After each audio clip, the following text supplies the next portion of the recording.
Hello दोस्तों, mission government job के official YouTube channel पे आप सबका स्वागत है। जीके की जो हमने सीरीज शुरू करी है उसके अंदर ये पार्ट हमारा सेकंड रहेगा। पार्ट 1 चैनल पे मैंने ऑलरेडी अपलोड कर दिया है।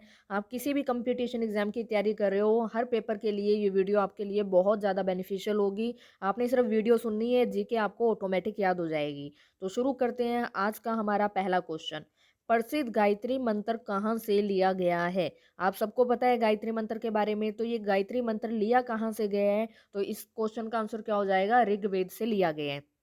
अब आपको भी पता है, एक क्वेश्चन के साथ मैं कम से कम आपको 7 से 8 क्वेश्चन बताऊंगी। तो सारे के सारे क्वेश्चन आराम से सुनना। अगर आप नोट्स बना रहे हो तो वहां पे लिखते रहना, ठीक है? तो प्रसिद्ध गायत्री मंत्र ऋग्वेद से लिया गया है। तो सबसे पहले आपको पता होना चाहिए कि वेदों की संख्या कितनी होती है। वेदों की संख्या कितनी है? भी 4 होती है, ठीक है? वेद का मतलब क्या होता है? तो वेद का अर्थ आपसे पूछे क्या होता है, तो आंसर क्या हो जाएगा? ज्ञान। वेद का अर्थ होता है ज्ञान। वेदों की संख्या कितनी है? 4। क्लियर है? अब कौन कौन से वेद हैं हमारे पास? चारों के नाम मैंने यहाँ ऑप्शन में लिखा है। ऋग्वेद, यजुर्वेद, अथर्ववेद और सामवेद। चारों वेदों के नाम मैंने यहाँ पे लिख दिए।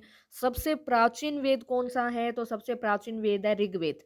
और सबसे आधुनिक वेद कौन सा है? तो अथर्ववेद, ठीक है? संगीत का जनक किस वेद को माना जाता है? तो सामवेद को माना जाता है। आ गया समझ में?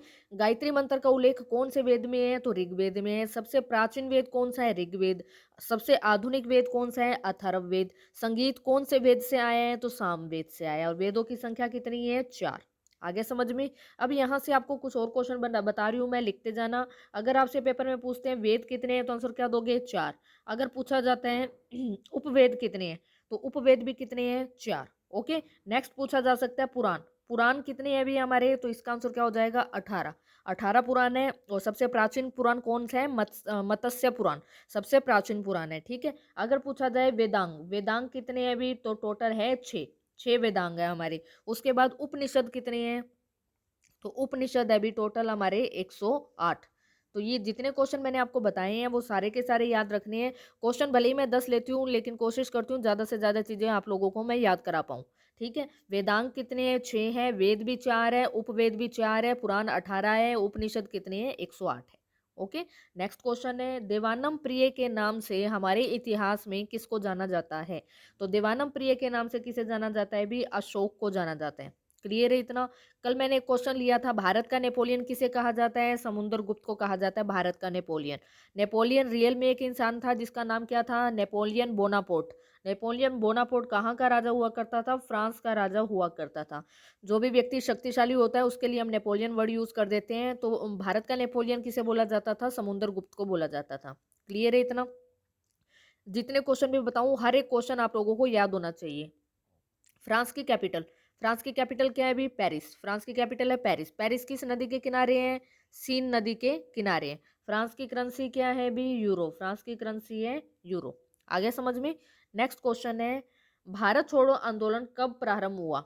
अब ऑप्शन मैंने लिए हैं, कई बच्चों को इसका आंसर ऑलरेडी पता होगा, लेकिन ऑप्शन लेने के पीछे भी कुछ रीजन है यहाँ पे।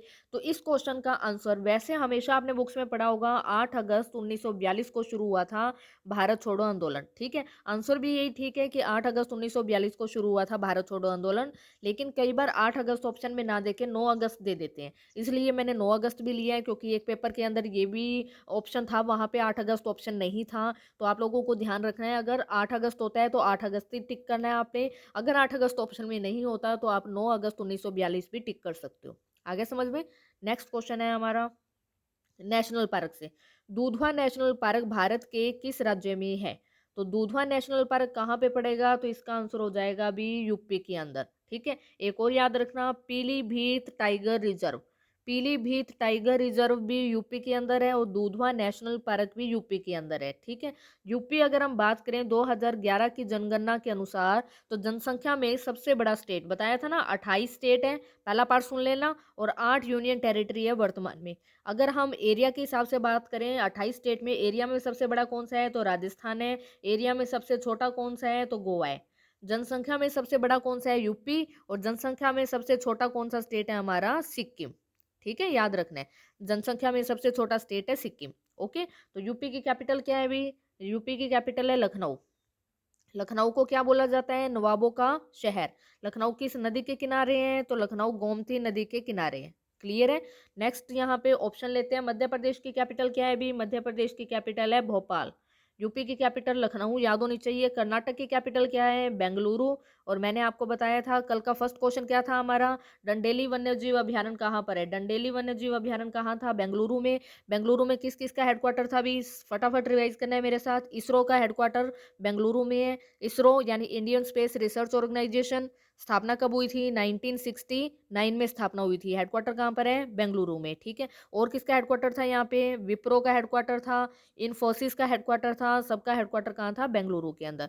हरियाणा की कैपिटल क्या है भी? हरियाणा की कैपिटल चंडीगढ़ है। पंजाब की कैपिटल भी चंडीगढ़ है। और मैंने आपको बताया था चंडीगढ़ यूनियन टेरिटरी कब बना था? तो 1 नवंबर 1966 को चंडीगढ़ यूटी बन चुका था। और चंडीगढ़ के वास्तुकार पूछे, किसने चंडीगढ़ की संरचना तैयार करी थी? तो ली कार्बूजिए। ली कार्बूजिए जो है वो चंडीगढ़ के वास्तुकार हैं।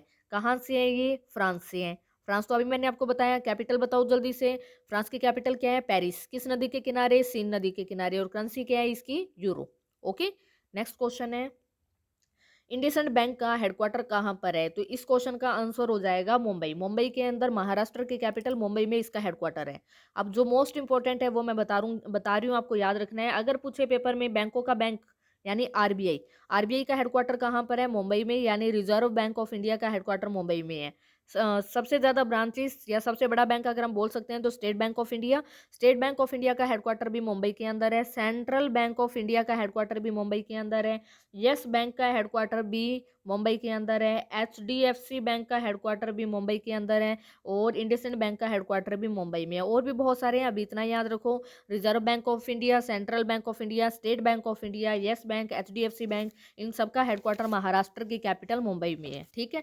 और ये भी याद रखना, जिस भी बैंक के पीछे ऑफ इंडिया आ जाए, जैसे reserve Bank of India, State Bank of India, Central Bank of India, 99% उनका हेडक्वार्टर कहाँ मिलेगा आपको? मुंबई मिलेगा। एक आधे बैंक को छोड़कर बाकी सबका हेडक्वार्टर मुंबई है। क्लियर है इतना? कोई भी डाउट है तो आप लोग पूछ सकते हो। महाराष्ट्र की कैपिटल है मुंबई, ये भी याद रखना। नेक्स्ट क्वेश्चन है हमारा, एएआई यानी एयरपोर्ट अथॉरिटी ऑफ इंडिया का हेडक्वार्टर कहाँ पर है? तो इस क्वेश्चन का आंसर हो जाएगा अभी नई दिल्ली में। एयरपोर्ट अथॉरिटी ऑफ इंडिया का हेडक्वार्टर है न्यू दिल्ली के अंदर। और दिल्ली जो है वो भारत की राजधानी है। और किस नदी के किनारे है भी? यमुना नदी के किनारे है। गंगा नदी की सबसे बड़ी सहायक नदी कौन सी है? यमुना नदी। भारत की सबसे लंबी नदी कौन सी है? तो भारत की सबसे लंबी नदी है गंगा नदी। और भारत की सबसे चौड़ी नदी पूछे तो आंसर क्या दोगे? ब्रह्मपुत्र नदी, भारत की सबसे चौड़ी नदी। ठीक है। उसके बाद अगर पूछा जाता है विश्व की सबसे लंबी नदी कौन सी है? तो नील नदी। और विश्व की सबसे चौड़ी नदी पूछे तो आंसर क्या दोगे? अमेजन नदी। ठीक है। ये विश्व का बता दिया मैंने, ये भारत का बता दिया। अगर आप लोग हरियाणा का कोई पेपर दे रहे हो, क्योंकि मैं हरियाणा से हूँ, तो हरियाणा की सबसे लंबी पूछे, सबसे चौड़ी पूछे तो आंसर क्या आएगा उसके अंदर? यमुना नदी। ठीक है, जिसको बारहमासी नदी बोला जाता है। तो मुंबई महाराष्ट्र की कैपिटल होगी, लखनऊ यूपी की कैपिटल होगी, गोमती नदी के किनारे नवाबों का शहर गांधीनगर गुजरात की कैपिटल है, और दिल्ली भारत की कैपिटल है। क्लियर है इतना? और उसके बाद है विश्व कैंसर दिवस कब मनाया जाता है? कल की वीडियो में भी मैंने एक डे कराया था आपको, और 3-4 रिवाइज भी कराए थे। क्वेश्चन ये था कि वर्ल्ड सिटीज डे कब आता है? तो 31 अक्टूबर को मनाते हैं। इसी दिन राष्ट्रीय एकता दिवस के रूप में भी मनाया जाता है। आज का क्वेश्चन है वर्ल्ड कैंसर डे कब आता है? तो इस क्वेश्चन का आंसर होगा भी 4 फरवरी को हर साल वर्ल्ड कैंसर डे के रूप में मनाते हैं। कल मैंने 24 जनवरी आपको बताया था, तो 24 जनवरी को क्या था? राष्ट्रीय बालिका दिवस यानी नेशनल गर्ल चाइल्ड डे। कब आता है? 24 जनवरी को आता है। ठीक है। 28 फरवरी को क्या आता है? राष्ट्रीय विज्ञान दिवस यानी नेशनल साइंस डे। कब आता है? 28 फरवरी को। और 22 मार्च को क्या आता है? विश्व जल दिवस आता है हर साल 22 मार्च को। क्लियर है इतना? चारों डे याद होने चाहिए। कल वाला भी मैंने आपको रिवाइज करा दिया। कथकली जो है वो कहाँ का शास्त्रीय नृत्य है? 2 प्रकार के डांस होते हैं, फोक डांस होता है और क्लासिकल डांस होता है। ठीक है। क्लासिकल डांस और फोक डांस। तो कथकली जो है वो एक प्रकार का क्लासिकल डांस है। ये किस स्टेट का है? तो इसका आंसर हो जाएगा केरल। केरल की कैपिटल क्या है अभी? तो केरल की कैपिटल है तिरुअनंतपुरम। ये केरल की कैपिटल है। और केरल में अगर क्वेश्चन पूछते हैं भारत में सबसे ज्यादा मसाले कहाँ होते हैं, तो आंसर क्या दोगे? केरल। क्लियर है? कर्नाटक तो अब तक याद हो गया होगा आपको। कर्नाटक की कैपिटल बेंगलुरु। किस किस का हेडक्वार्टर है? इसरो का हेडक्वार्टर, विप्रो का हेडक्वार्टर, इन्फोसिस का हेडक्वार्टर, सबका हेडक्वार्टर कर्नाटक की कैपिटल बेंगलुरु में है। बिहार की कैपिटल क्या है अभी? पटना। और पटना भी किस नदी के किनारे है? गंगा नदी के किनारे है पटना शहर। ठीक है। मधुबनी पेंटिंग इंपॉर्टेंट है। मधुबनी पेंटिंग किस स्टेट की फेमस है? तो ये बिहार की है। ठीक है। महाराष्ट्र की कैपिटल मुंबई है। आरबीआई का हेडक्वार्टर, एसबीआई का, सीबीआई का, येस बैंक और एचडीएफसी बैंक सबका हेडक्वार्टर वही है। ठीक है। स्पेन की राजधानी क्या है? स्पेन की राजधानी है मैड्रिड। वाशिंगटन डीसी किसकी राजधानी है? USA, United state of America, यानी अमेरिका की राजधानी है वॉशिंगटन डीसी। इसमें डीसी का मतलब होता है District of Columbia. Okay. USA के पहले राष्ट्रपति कौन थे? तो जॉर्ज वॉशिंगटन थे यूएसए के पहले राष्ट्रपति, इसीलिए इसकी राजधानी का नाम है वॉशिंगटन डीसी। ठीक है। और यहाँ पे करेंसी क्या चलती है? डॉलर चलती है करेंसी यहाँ पे। तुर्की की कैपिटल अंकारा और करेंसी क्या थी? लीरा। और क्यूबा की कैपिटल हवाना और करेंसी क्या थी? पीसो। ठीक है। तो अगर जो भी बच्चे सीरियसली तैयारी करते हैं, अगर आप लोगों को जीके इंप्रूव करनी है, तो जो क्वेश्चन मैं पूछती हूँ उसका आंसर जरूर दिया करो। ठीक है। कम से कम मुझे पता चले कि मैं आप लोगों को इतना करा रही हूँ और एक क्वेश्चन मैं पूछ रही हूँ और आप लोगों के पास इतना टाइम भी नहीं है कि आप लोग कमेंट बॉक्स के अंदर उसका आंसर लिख सको। तो आज की जितने भी बच्चे वीडियो देख रहे हैं, जो भी ये क्वेश्चन सुन रहे हैं, जो मैं क्वेश्चन पूछूंगी वो हर बच्चा क्वेश्चन का आंसर जरूर देगा। ठीक है। मैं इतनी उम्मीद कर सकती हूँ। जो बच्चा आंसर देगा मेरे हिसाब से वही बच्चा मतलब एक्चुअल के अंदर मेहनत कर रहे हैं, क्योंकि अगर आप लोग एक क्वेश्चन का आंसर कमेंट में नहीं लिख सकते तो एग्जाम में तो बहुत सारे क्वेश्चन आने हैं ना। ठीक है। तो ट्राई करना कि आप लोग लिख पाओ। तो क्वेश्चन यही रहेगा आपके लिए। आप मुझे बताओगे स्पेन की मुद्रा क्या है? कैपिटल तो लिख दी मैंने, स्पेन की करेंसी बतानी है। अमेरिका की करेंसी डॉलर मैंने बता दी। तुर्की की कैपिटल अंकारा है, करेंसी लीरा है। क्यूबा हवाना पीसो। ठीक है। यूनेस्को की स्थापना किस वर्ष हुई थी? तो यूनेस्को की स्थापना हुई थी भी 1946 के अंदर। 1947 के अंदर भारत आज़ाद हुआ था। और यूनाइटेड नेशन की स्थापना हुई थी 1945 के अंदर, 24 अक्टूबर 1945 को। यूनेस्को का हेडक्वार्टर कहाँ पर है? पेरिस फ्रांस के अंदर। पेरिस फ्रांस के अंदर यूनेस्को का हेडक्वार्टर है। ठीक है। तो ये हमारी आज की वीडियो थी। वीडियो पसंद आए तो वीडियो को ज़्यादा से ज़्यादा शेयर कर देना, लाइक ज़रूर करना। आप लाइक करोगे तो मुझे मोटिवेशन मिलेगा और मैं कोशिश करूँगी और अच्छे से मैं एक्सप्लेन कर पाऊँ। Thank you.